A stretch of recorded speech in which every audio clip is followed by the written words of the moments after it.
Hi, my name is Jennifer Reynolds, and I am the council member for Lexington's 11th District. And today, for our first council comment, I am here at 1306 Versailles Road, Suite 110, at the Global Lex office. And I am here with the Multicultural Affairs Coordinator under the Mayor's office with Isabel Herrera Taylor. And I thought I would ask her a few questions about what Global Lex has to offer. So thank you for having us today. Thank you for coming. Thank you very much, Councilmember Reynolds. It's a pleasure to have you here, and it's a great pleasure to talk about Global Lex. Global Lex is a center that was opened for our international community, and it is a center, a repository for data and information on our international population. We currently have, we estimate, 70,000 people from all over the world who speak about 185 languages. And so this center is a place where service providers to our international population can come and network and do outreach. It's also a center for LFUCG to have referrals to all of our divisions, whether it's public safety or whether it's social services or we work with all of our divisions. And this is, we're in the lobby or a little mini international art gallery. And it's beautiful. The work that you see here is by a Bulgarian artist who was inspired by China. And the Confucius Institute, UK's Confucius Institute, has loaned us. We have exhibits here from artists, local artists who are from all over the world, or local artists who have an interest in international topics. So we have this as our entry into Global Lex to showcase our international art, and artists, but also to have a welcoming place for our international population. Mm-hmm. And it's my job to collect that data for LFUCG. It's also my job to ensure that we are in compliance with Title VI. Could you explain a little bit about, excuse me for interrupting, a little bit about what Title VI is? I know you and I have worked together for years, and we've had lots of conversations about Title VI, and I've been an interpreter, and I know what that is, but for our viewers, could you explain what Title VI is? Title VI is part of the 1964 Civil Rights Act. It is there are three main protected status under the 1964 Civil Rights Act. The Title VI says that people or organizations, agencies, institutions that receive federal funding cannot discriminate on the basis of race, color, or national origin. And the national origin part is the part that I'm responsible for, ensuring that we are in compliance with that. And it mostly means that we need to provide language access to all of the services that our immigrants who pay taxes and who are here in either residents or citizens get the services that they deserve. And that can be challenging, right? Because there's just so many divisions and such a big need. And that's a very good point, Jennifer, because the challenge for LFUCG is that we do not have locally interpreters for 180 some odd languages. We have them maybe trained interpreters in maybe 42 languages. So we liaise very closely with the agencies that do provide interpreter services, and we hire, here we have bilingual staff. We have Dr. Rania Belmadani, who speaks fluent French, fluent Spanish, fluent Arabic and German, and we also have on a grant-funded position Buddha Adhikari, and he is a Nepali speaker, and he is in charge of our domestic violence prevention and education program. And that specific grant is under the Commissioner of Social Services. And there's always a need for interpreters and translators, right, to be able trained interpreters and trained, yes, to be able to get people the documents that they need in the languages that they understand. And LFUCG meets that challenge by having E911 and 311 have language services, language line, which is a telephone interpreting service with some 400 different languages. And I wish that my office could provide information in all of those different languages, but what my office can do is provide information in English and Spanish, and we try to do that as much as we can. And then we also have Kentucky Refugee Ministries, KRM, located here in the 11th District, and you serve some of the people from there all the time as yes. well. We are within walking distance here from apartment complexes that house a lot of immigrants from Congo, from Nepal, from other parts of the world, and yes, we are open and when we don't have someone on staff that speaks the language that walks in, then we use the language line, the telephone interpreting. That's wonderful. And so earlier you and I were discussing just the impact that the immigrant community has on our local economy.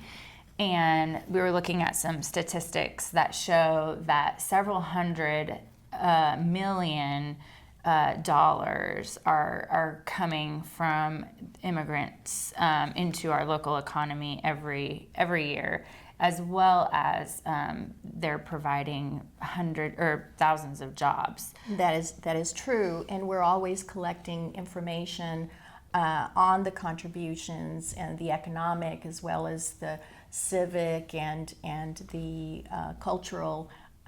Sometimes the cultural is very obvious, but the economic contributions are not always as obvious. And so we do know that immigrants can contribute a very large amount, like you said, in the millions, to state and local taxes and to federal taxes and to the Medicaid, Medicare, and we have those statistics coming in, and so we'll be happy to share that with the public as soon as we have the latest numbers and figures. That's wonderful.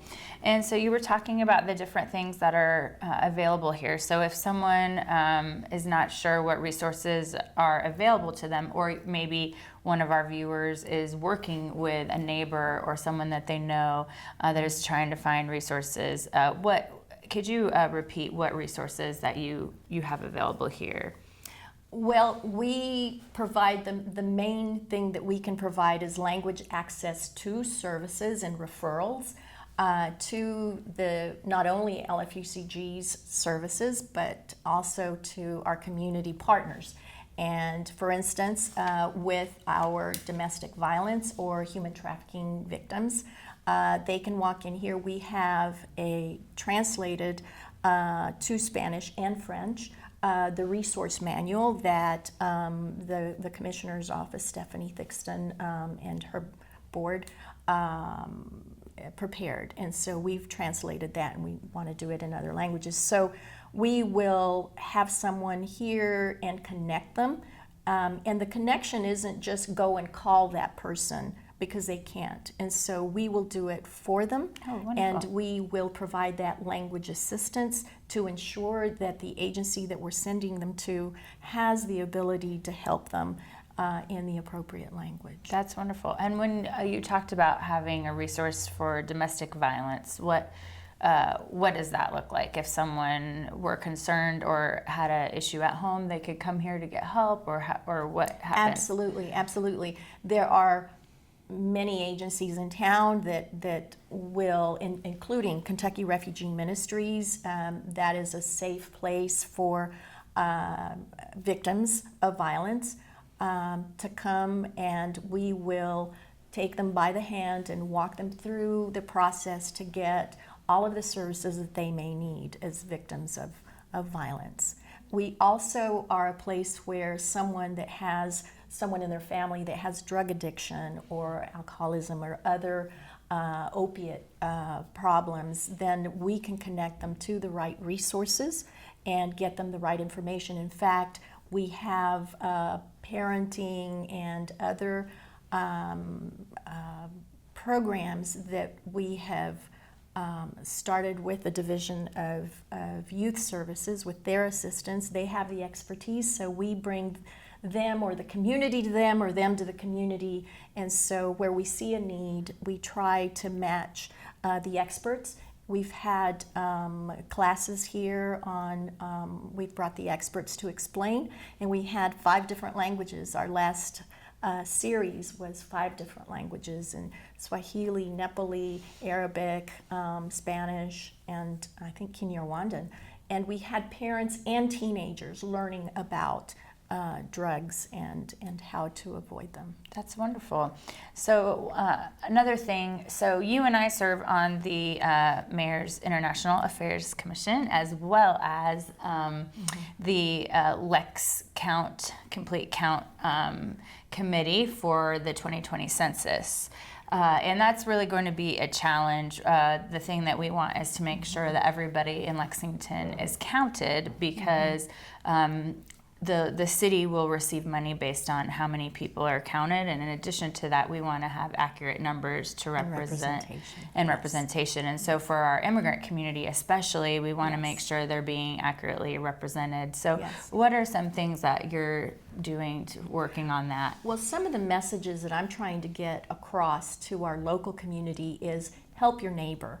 If they have language barriers, please help them, ask them if there's any assistance that we can provide to fill out the census form. It's not only the city that receives those funds, but it's also every nonprofit, every agency, every research department at the university. We all count on those funds, and that's our tax money that needs to come back. And so we really want to ensure that every person that doesn't have the ability to know what the census is about or how important it is, if you're a large family and you need affordable large housing, then please report every single person that is in that small cramped apartment.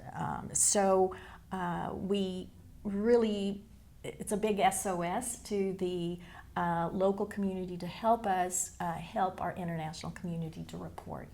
And we can, from what we've been told and what we know, is that people's personal information will not be used for anything except for this count. And it won't go to ICE, it won't go to any other part of the government. It is not names or addresses, it is data, statistics, numbers that comes out of the census.